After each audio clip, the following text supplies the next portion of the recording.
নমস্কার বন্ধুরা, মানবীর রান্নাঘরে আপনাদের সবাইকে স্বাগত জানাই।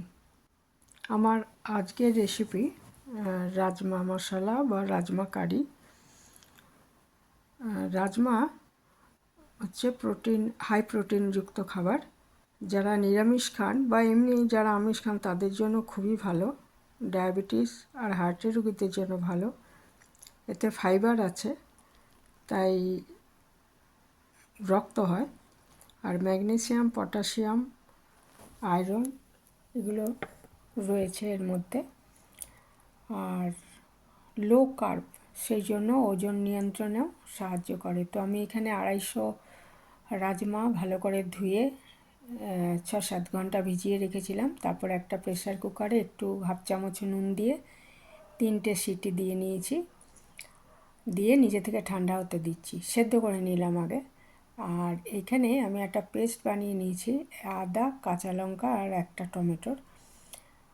আর একটা কড়াইতে সর্ষের তেল দিয়ে, সর্ষের তেলটা গরম হলে আমি একটু জিরে ফোড়ন আর একটু গরম মশলা ফোড়ন আর একটা তেজপাতা ফোড়ন দিয়ে দিয়েছি। আর এগুলো ভাজা গন্ধ ছেড়ে গেলে, মশলাটা ভাজা গন্ধ ছেড়ে গেলে এর মধ্যে আমি একটা বড় পেঁয়াজ কুচিয়ে রেখেছিলাম সেটা দিয়ে দিলাম।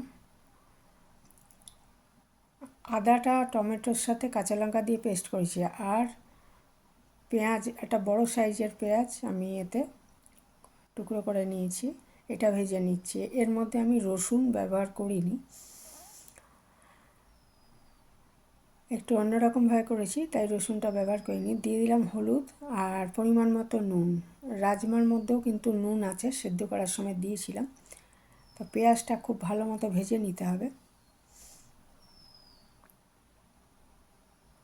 ভেজে নিয়ে এর মধ্যে আমি আরও কিছু মশলা যোগ করব।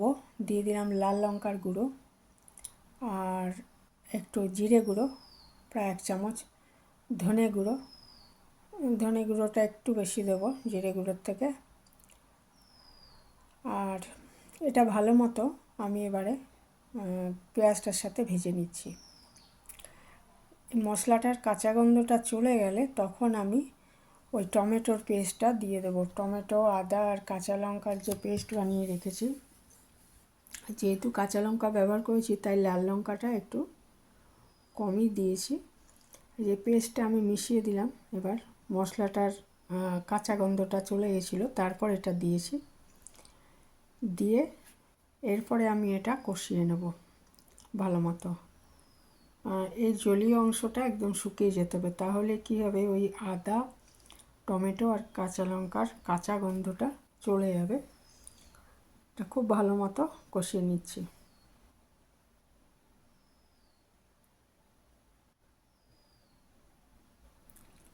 আর রাজমা তো সেদ্ধ করাই রয়েছে, ওটা জল সহ যে সেদ্ধ করে রেখেছি, জলটাও আমি ফেলিনি। জলটার মধ্যে প্রচুর গুণ রয়েছে, জলটা সহই এর মধ্যে দেব। ওই জন্য মশলাটা ভালো মতো কষিয়ে নিতে হবে, কাঁচা গন্ধটা সম্পূর্ণ চলে যেতে হবে। তারপর এর মধ্যে আমি ওই সেদ্ধ করে রাখা রাজমাটা দিয়ে দিলাম।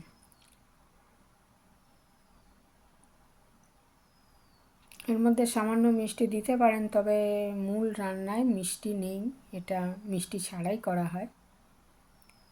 এটা নর্থ ইন্ডিয়ান খাবার, স্পেশালি পাঞ্জাবি খাবার বলা যায়। তো রাজমা চাওল হচ্ছে ওদের বিখ্যাত খাবার। তা রুটির সাথেও খুব ভালো লাগে খেতে রাজমা। আবার একটু ঢেকে দিয়েছি যাতে মশলাটা পুরো গন্ধ এবং যে স্বাদটা পুরো চলে যায় রাজমার মধ্যে। তারপরে ঢেকে আমি 3-4 মিনিট রান্না করে নেওয়ার পর ঢাকাটা খুলে একটু ধনেপাতা দিয়ে দিলাম। ধনেপাতা দিলে কিন্তু গন্ধটা খুব ভালো হয়, ধনেপাতাটা দেওয়ার চেষ্টা করবেন। ধনেপাতা দিয়ে আবার একটু নেড়ে চেড়ে নিলাম। ব্যাস, এবারে আমার রাজমা কারি পরিবেশনের জন্য রেডি। খুবই সুস্বাদু এবং উপকারী একটা রেসিপি, আপনারা অনেকেই হয়তো বানান।